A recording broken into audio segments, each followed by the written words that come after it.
Bonjour, c'est PistonKirk. Les premiers Boxster avaient des accoudoirs et des poignées noires, ce qui était assez austère, en particulier dans un habitacle complètement noir.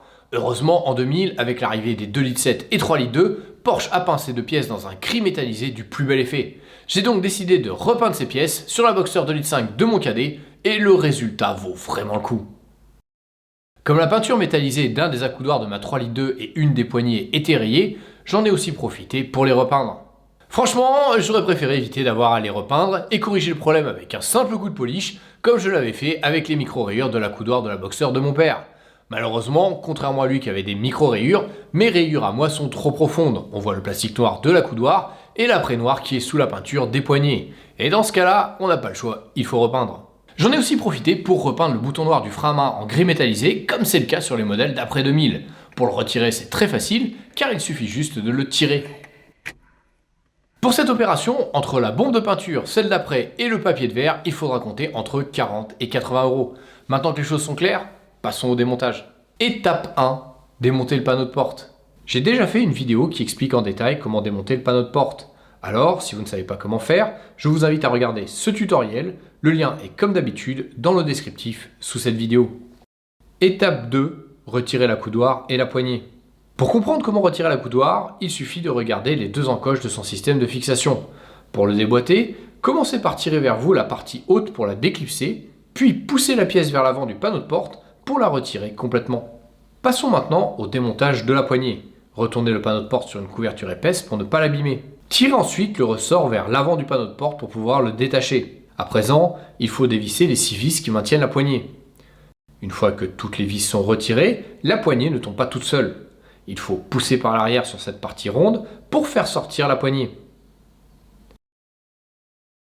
On retire la goupille de l'axe avec un tournevis fin. Puis, on peut extraire l'axe et pour finir, il ne reste plus qu'à retirer la poignée. Étape 3, repeindre. Maintenant que tout est démonté, il va falloir trouver une peinture la plus proche possible de la couleur d'origine. Comme j'ai déjà repeint le pommeau du levier de vitesse dans une précédente vidéo, j'avais déjà trouvé la bonne référence de peinture en apportant la pièce dans un magasin de bricolage pour trouver une teinte qui est identique à l'original.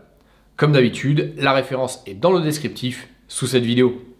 Je ne vous cache pas que peindre en gris métallisé des pièces qui étaient en plastique noir va vous demander un peu plus de travail de préparation que de simplement repeindre des pièces qui étaient déjà grises à la base.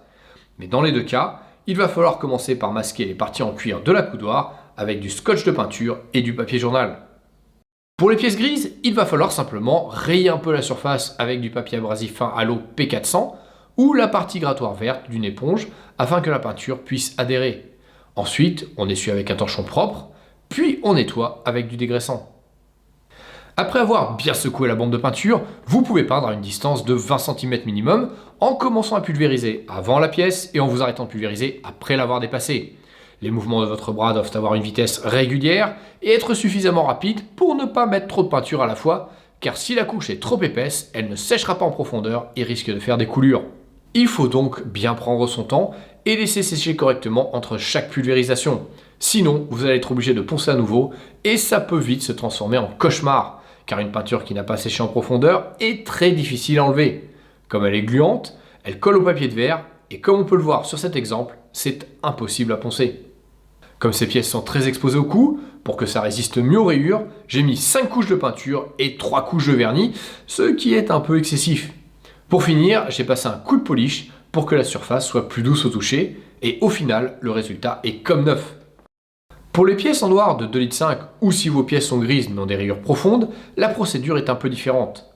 On va commencer par poncer avec un grain plus épais, P100 puis P280, pour gommer les irrégularités du plastique ou encore les coups dans le métal des poignées qui ont souvent été faits par des bagues, comme on peut le voir sur cette poignée grise. Ensuite, on va passer une couche d'après gris clair. La tête de ma bombe s'est malheureusement bouchée et a commencé à faire des gouttes épaisses. J'ai donc arrêté tout de suite et utilisé une bombe d'après neuve. Après avoir obtenu une couche uniforme, il faut poncer avec du papier de ponçage très fin, P600 ou P800, pour faire disparaître les irrégularités de la surface, comme les accros, les coulures de peinture ou encore les poussières qui se sont collées à la peinture. Quand la surface est parfaitement lisse, on peut attaquer les 3 à 5 couches de peinture, puis les 1 à 3 couches de vernis. Et pour finir, passer un coup de polish pour adoucir la surface. Mais gardez toujours en tête qu'il faut bien laisser sécher chaque couche. Et avant d'en mettre une nouvelle, vérifiez attentivement que la peinture n'a pas formé de coulure, en particulier sur les poignées dont la forme est compliquée et favorise l'apparition de coulures. Je ne vous cache pas que j'ai été obligé de poncer la peinture 4 fois sur l'une des poignées, car malgré les précautions que j'avais prises, je mettais toujours trop de peinture. Et quand je n'en mettais pas trop, c'était parfois une simple poussière qui venait casser la surface lisse de la peinture.